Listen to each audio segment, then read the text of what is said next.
अस्सलाम वालेकुम। टॉपिक है महंगाई। पाकिस्तान का गरीब तबका इस वक्त फुल पिस चुका है। पहला काम तो यह है कि फ्रूट अगर रमज़ान के महीने में पाकिस्तान में इसके बरक्स होता है। जैसे ही रमज़ान का महीना जो है इसका आगाज़ होना होता है और सारी जो बिजनेसमैन कम्युनिटी है और ये जो ताजर लोग हैं ये पाकिस्तान में तमाम अशिया की जो कीमतें हैं इनको आसमान पे ले। मैं हूँ शहरियार अली और आज का जो हमारा व्लॉग है उसका टॉपिक है महंगाई। क्योंकि इस वक्त जो पाकिस्तान का गरीब तबका है, जो मिडिल क्लास तबका है, वो महंगाई की चक्की में इस वक्त फुल पिस चुका है। और इसमें हुकूमत को क्या इनिशिएटिव लेने होंगे और आवाम को क्या सोचना पड़ेगा और क्या अमल होगा जो करना होगा जिससे इस पर कंट्रोल किया जा सकता है और जिससे हम इसको एस्केप कर सकते हैं। तो सबसे पहले तो हम देखते हैं कि महंगाई किस लेवल तक जा चुकी है और इसमें कौन कौन से अनासर हैं जो कि इसके ज़िम्मेदार हैं। सबसे पहला काम तो यह है कि फ़्रूट अगर देखें और रमज़ान का एक बाबरकत महीना चल रहा है जिसमें पूरी दुनिया में जो कि क्रिश्चियन कंट्रीज़ हैं, जो कि नॉन मुस्लिम कंट्रीज़ हैं, उनमें भी मुसलमानों जो मुस्लिम कम्युनिटी है उसके लिए इस रमज़ान के महीने में ऑफ़र्स लगती हैं और वो चीज़ों की जो प्राइसेस हैं उनको डिक्रीज़ कर देते हैं ताकि ये मुस्लिम कम्युनिटी जो है इसको परचेज़ कर सके और इस बरकत महीने में आसानी से अपना जो रोज़ डेली के ज़रूरियात हैं उनको पूरा कर सके। लेकिन पाकिस्तान में इसके बरक्स होता है। जैसे ही रमज़ान का महीना जो है इसका आगाज़ होना होता है और सारी जो बिज़नेसमैन कम्युनिटी है और ये जो ताजर लोग हैं ये पाकिस्तान में तमाम अशिया की जो कीमतें हैं इनको आसमान पे ले जाते हैं और ये एक किस्म का सीज़न लगाते हैं। 12 महीनों में से एक महीना इन्होंने ये लगाना होता है और जिसे ये कहते हैं कि ये हमारा सीज़न है। और इसमें क्या होता है कि देखें, अगर हम कराची के जो स्टैट्स हैं उनको देखें तो इस वक्त कराची में जो गवर्नमेंट रेट है केले का वो तकरीबन 193 रुपये दर्जन है। 193 रुपये पर दर्जन जो है उसका प्राइस है। लेकिन जो ताजर उधर के हैं या जो उधर के ठेले वाले हैं वो इसको 600 रुपये दर्जन जो है बेच रहे हैं। अब अगर हम देखें इसका हमने थोड़ा सा जब एनालिसिस किया तो उधर के जो ताजर थे उनसे जब पूछा गया, जो कि उसकी मंडी में फ्रूट मंडी में काम करते हैं, उनसे जब पूछा गया तो उन्होंने कहा कि ये जो केला है अव्वल दर्जे का जो केला है उसका जो रेट है वो तकरीबन 32.5 रुपये 40 दर्जन केले का रेट है मंडी में। और अगर हम उसको डिवाइड करें पर दर्जन पे तो वो तकरीबन 81 रुपीज़ बनते हैं। मतलब 80 रुपये दर्जन एक केला जो कि एक ताजर को पड़ता है वो तकरीबन उसका गवर्नमेंट रेट जो निकला वो क्या है 193।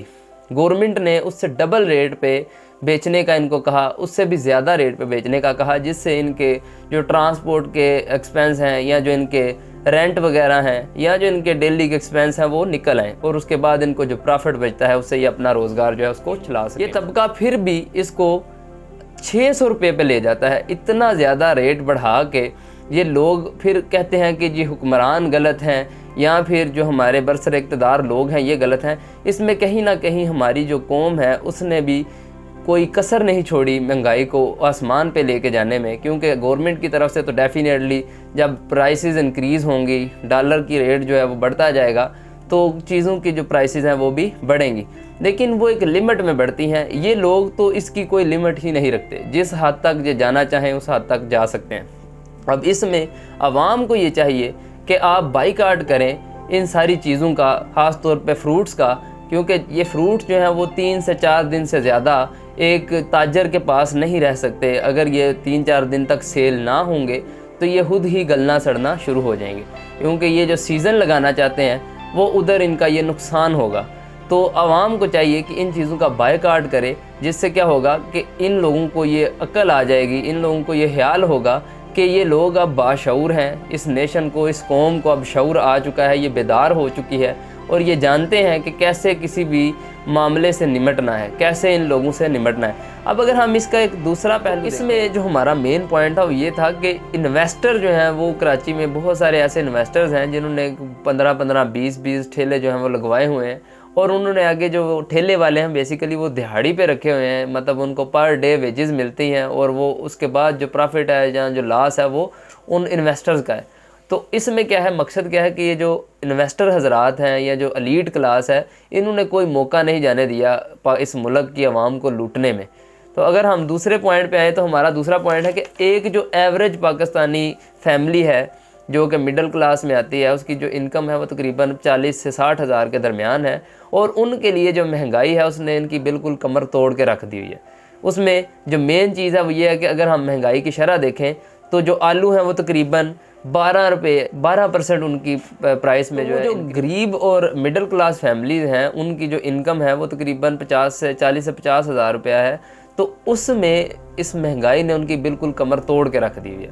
उसमें अगर हम शरह देखें तो आलू जो है वो तकरीबन जो डेली यूजेज की चीज़ें हैं उनकी प्राइसेस हर मंथ इंक्रीज़ हो रही हैं, और उनकी जो इंक्रीमेंटेशन है वो तकरीबन आलू जो है वो 6% उनकी जो कीमत है वो बढ़ी है, टमाटर जो है उनकी 12% जो कीमत है वो बढ़ी है, जो खाने का तेल है, कुकिंग ऑयल है, उसकी जो प्राइस है वो भी तकरीबन 4% बढ़ी है। उसके अलावा और भी जो हमारा आटा है उसकी प्राइस तो इस वक्त आसमान को छू रही है, और इवन जो गरीब तबका है उसको वो जो आटे की लाइनें लगवाई गई हैं कि हम आपको सब्सिडी दे रहे हैं या इनकी फलाह के लिए जो कर रहे हैं। अगर देखें कि गवर्नमेंट के पास सारा रिकॉर्ड मौजूद है, उनको पता है कि ये जो एवरेज लोग हैं या जो मिडिल क्लास लोग हैं किस किस सोसाइटी में कौन कौन से लोग जो हैं उनकी इनकम क्या है, ये सारा डाटाबेस गवर्नमेंट के पास मौजूद है। तो क्या ये गवर्नमेंट इस तरह का कोई इनिशिएटिव नहीं ले सकती कि ये जो सफ़ेद पोश लोग हैं इनकी जो रिस्पेक्ट है उसको डिस्करेज किए बगैर, उसको हर्ट किए बगैर इन तक ये जो फलाह है या जो आपका पैकेज है ये पहुंचाया जाए। क्योंकि रोड पे खड़े होना एक मिडिल क्लास लोगों के लिए, एक फैमिली के लिए बहुत बुरी बात है। उनकी जो इज़्ज़त है वो तकरीबन ख़त्म हो जाएगी अगर वो इस तरह रोड पे आके लाइनों में लग के आटा रिसीव करेंगे। तो गवर्नमेंट को इस पर भी कुछ ना कुछ सोचना होगा। सिर्फ गवर्नमेंट ने सिर्फ मिडिल क्लास लोगों के लिए ही मुश्किलात नहीं पैदा की, इसके साथ साथ जो अपर मिडिल क्लास है या फिर जो आप समझ लें कि एलीट क्लास है उनके लिए भी उतनी ही मुश्किलात हैं। अब उनकी मुश्किलात जो हैं वो उनके लेवल के हैं, उनके लिहाज से वो मुश्किलात बहुत मुश्किल हैं। जो बहुत से ऐसे प्रॉब्लम्स हैं जो कि क्रिएट कर दी गई हैं। देखें अगर गाड़ियों की प्राइस हम देखें तो गाड़ियों की प्राइस तकरीबन हर मंथ इंक्रीज़ हो रही है, और इसकी एक वजह तो ये है कि जो ये गाड़ियाँ हैं इनके स्पेयर पार्ट्स हैं या जो इनकी मैन्युफैक्चरिंग है या जो इनके असम्बली प्लांट्स हैं वो सारा इसका किस पे डिपेंड करता है, ये डॉलर पे डिपेंड करता है। तो जितनी डॉलर की प्राइसेस जो हैं वो इंक्रीज़ होती जाएंगी, जितना हमारा जो रुपया है वो डी-इवैल्यूएट होगा, उतना ही हमारे जो ये मुल्क में गाड़ियों की प्राइसेस हैं या जो चीज़ें इंपोर्ट होती हैं इनकी प्राइसेस जो हैं वो बढ़ती जाएंगी। तो इनमें अगर हम देखें तो जो होंडा सिविक कार है उसकी प्राइस जो तकरीबन एवरेज 40-50 लाख थी वो बढ़ के अब इस वक्त 1 करोड़ पे चली गई है। अगर हम करोला की बात करें जो कि एक मिडिल क्लास फैमिली के लिए, अपर मिडिल क्लास फैमिली के लिए अफोर्डेबल थी, पहले वो तकरीबन 25 से 26 लाख तक की थी, अब उसकी प्राइस जो है वो तकरीबन 70 लाख तक जा चुकी है।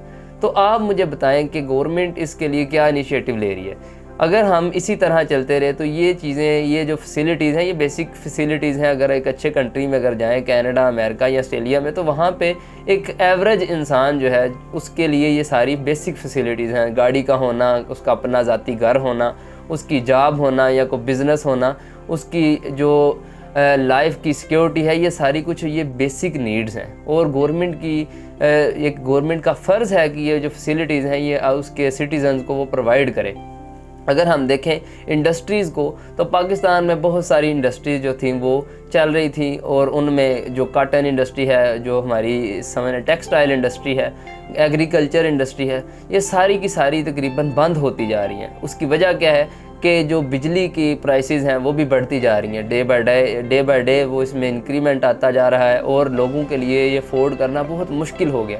तो इसलिए जो बिज़नेसमैन कम्युनिटी है या जो बिज़नेसमैन लोग हैं उनने क्या किया, ये इंडस्ट्रियाँ शिफ्ट कर ली पाकिस्तान से दूसरे कंट्रीज़ में। इस वक्त जो पाकिस्तान की जो इंडस्ट्री थी, टेक्सटाइल इंडस्ट्री है, वो तकरीबन सारी की सारी शिफ्ट हो चुकी है बांग्लादेश में, और बांग्लादेश अपनी जो एक्सपोर्ट है वो टेक्सटाइल की पूरी दुनिया में बढ़ाता जा रहा है। तो अगर इसी तरह चलेगा तो पाकिस्तान की एक्सपोर्ट पहले ही बिल्कुल कम थी, और जो पहले थोड़ी बहुत थी वो भी ख़त्म हो गई। तो पाकिस्तान के अंदर जो डॉलर की इनफ्लो है वो कैसे मुमकिन होगा, और कैसे जो हमारी इकानमी है वो स्टेबल रहेगी। इसमें डिस्टेबलाइजेशन जो है वो तो चलती रहेगी। तो अगर हमने पाकिस्तान को सर्वाइव के किसी पॉइंट पे रखना है, अगर हम स्टेबल होना चाहते हैं, तो गवर्नमेंट को कुछ इनिशिएटिव लेने होंगे। उन इनिशिएटिव में ये पहले इनिशिएटिव्स हैं कि गवर्नमेंट इन इंडस्ट्रीज़ को सपोर्ट करे। उसके अलावा अपने मुल्क में जो हमारी एक्सपोर्ट है, एक्सपोर्टर्स हैं, उनके लिए कुछ ना कुछ ऐसी फैसिलिटीज़ प्रोवाइड करे कि वो लोग ईजीली चीज़ें एक्सपोर्ट कर सकें। और अगर हम देखें तो बाइक्स एक मिडिल क्लास इंसान के लिए जो उसकी ट्रैवलिंग के लिए जो व्हीकल है वो बाइक है। तो अगर हम पेट्रोल की बात करें तो पेट्रोल की प्राइसेस जो हैं वो इंटरनेशनल मार्केट में भी बढ़ती हैं और उसके साथ साथ पाकिस्तान में भी वो एक बहुत ही आसमान पे जा चुकी हैं, जिससे पाकिस्तानी एवरेज इंसान अगर पेट्रोल को यूज़ करेगा डेली तो वो अगर 40-50 हज़ार उसकी तनख्वाह है तो उसमें से 10-15 हज़ार का तो वो सिर्फ तेल यूज़ कर देगा और उसके बाद वो बिजली के बिल वगैरह निकाल के तो उसके पास कुछ भी नहीं बचेगा कि वो कुछ सेविंग कर सके।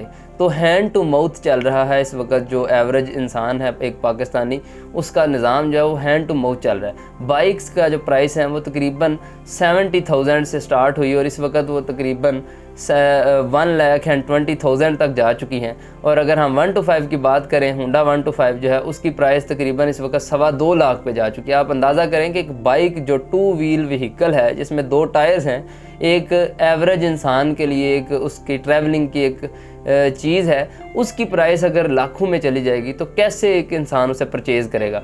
और अगर हम यूज्ड गाड़ियों की या यूज्ड बाइक्स की बात करें तो सिमिलर सिचुएशन है, वहाँ पे भी हर रोज़ उनकी प्राइसेस जो हैं वो बढ़ती जा रही हैं। जितनी नई चीज़ों की प्राइसेस बढ़ेंगी डेफिनेटली उतना ही जो यूज़ चीज़ें हैं उनकी प्राइसेस में भी इंक्रीमेंट होगा। तो हमें ये देखना पड़ेगा, गवर्नमेंट को ये देखना पड़ेगा कि ये चीज़ें जो हैं इनको कैसे स्टेबल करना है। तो इसी के साथ हम आज का व्लॉग जो है इसे ख़त्म करते हैं। इंशाल्लाह नेक्स्ट व्लॉग में आपके साथ मुलाकात होगी, तब तक के लिए अल्लाह। अगर आपको ये वीडियो पसंद आई है तो इसको लाइक करें, कमेंट करें और मेरे चैनल को सब्सक्राइब करें ताकि जो नई आने वाली वीडियोज़ हैं वो जल्द अज जल्द आप तक पहुँच सकें। बहुत शुक्रिया।